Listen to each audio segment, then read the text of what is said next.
तो चलिए आज डीकोड करते हैं एक बहुत ही रोंगटे खड़े कर देने वाली माइक्रो हॉरर कहानी के सस्पेंस आर्क को। मतलब ये एक ऐसी कहानी है जो चंद शब्दों में ही खौफ पैदा कर देती है। इस एक्सप्लेनर में हम देखने वाले हैं कि कैसे एक नया फ्लैट और एक अनचाहा डिजिटल मेहमान दोनों मिलकर एक ऐसा माहौल बनाते हैं जो दिमाग से निकलता ही नहीं। ये सिर्फ कोई आम कहानी नहीं है, बल्कि ये डर की पूरी एनाटमी है। कैसे साधारण सी दिखने वाली चीजें अचानक लिटरली भयानक हो सकती हैं। तो बिना किसी देरी के इस रहस्य की गहराइयों में उतरते हैं। भाग 1 ए न्यू बिगिनिंग यानी एक नई शुरुआत। ओके, चलिए इस कहानी के बेसलाइन से शुरू करते हैं। किसी भी बेहतरीन थ्रिलर की तरह शुरुआत एकदम नॉर्मल और सेफ फील होती है। मुख्य किरदार एक लड़की एक नया फ्लैट किराए पर लेती है। पहली रात है, सब कुछ बिल्कुल शांत, कोई अजीब घटना नहीं। और सच कहें तो यही इस कहानी का सबसे मजबूत हिस्सा है। जब सब कुछ एकदम सामान्य लग रहा होता है ना, तभी इंसान सबसे ज्यादा रिलैक्स्ड और बेफिक्र होता है, और बस इसी शांति का फायदा उठाया जाता है। अब जरा इस टाइमलाइन को देखिए। ये साफ दिखाती है कि कैसे कुछ ही मिनटों के अंदर शांति पूरी तरह से खौफ में बदल जाती है। पहली रात नॉर्मल सेटअप, लेकिन रात के ठीक 1 बजे सुरक्षा का वो भ्रम अचानक टूट जाता है। पहले आवाज आती है और फिर उसके ठीक 5 मिनट बाद सिचुएशन और भी ज्यादा डरावनी हो जाती है। अगली सुबह तक तो फ्लैट ही खाली हो जाता है। मतलब डर को हावी होने में घंटों नहीं लगते, बस कुछ मिनट ही काफी हैं।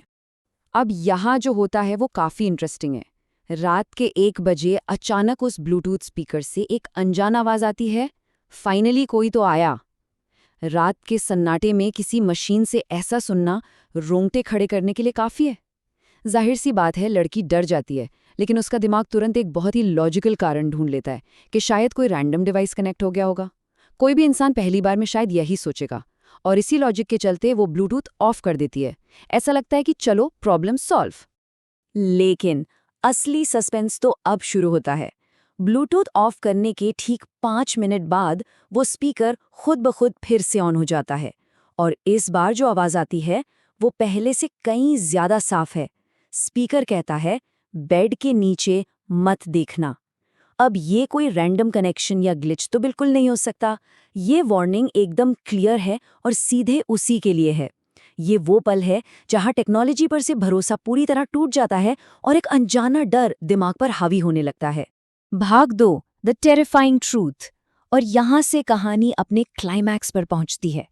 अब तक जो डर सिर्फ एक आवाज तक सीमित था, वो अब एकदम फिजिकल रिएक्शन में बदलने लगता है।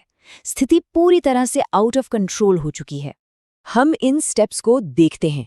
उस स्पष्ट चेतावनी को सुनकर दिल की धड़कन एकदम तेज हो जाती है। अब डर तो है, लेकिन वो कहते हैं ना, इंसानी फितरत, वो धीरे धीरे बेड के नीचे झांकने के लिए झुकती है। वो देखना चाहती है कि वहां आखिर है क्या।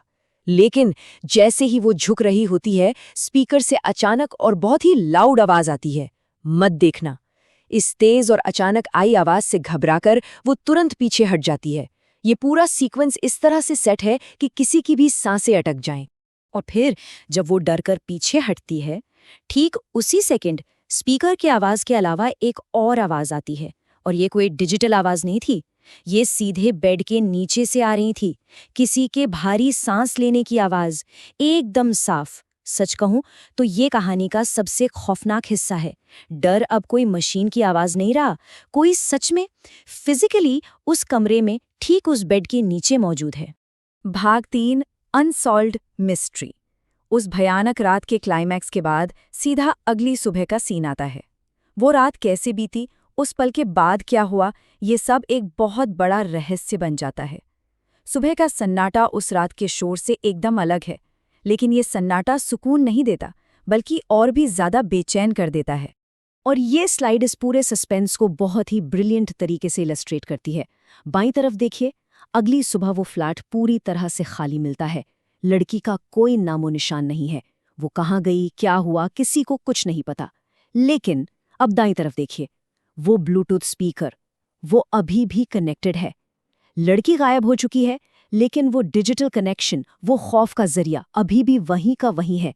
ये एक ऐसा कॉन्ट्रास्ट है जो कहानी खत्म होने के बाद भी दिमाग में अटका रह जाता है। तो फाइनली स्रोत का ये पूरा एक्सप्लेनेरा हमें उसी एक सवाल पर लाके खड़ा कर देता है। अगर फ्लैट खाली था और स्पीकर अभी भी कनेक्टेड था, तो फिर उस रात बेड के नीचे कौन था? कोई इंसान या कुछ और? क्या लगता है कि बेड के नीचे कौन हो सकता है? अपनी थ्योरीज और विचार कमेंट्स में ज़रूर साझा करें। इस दिलचस्प और डरावने एक्सप्लेनेरा से जुड़ने के लिए शुक्रिया। ऐसे ही हर जानकारी की गहराई में उतरते रहेंगे।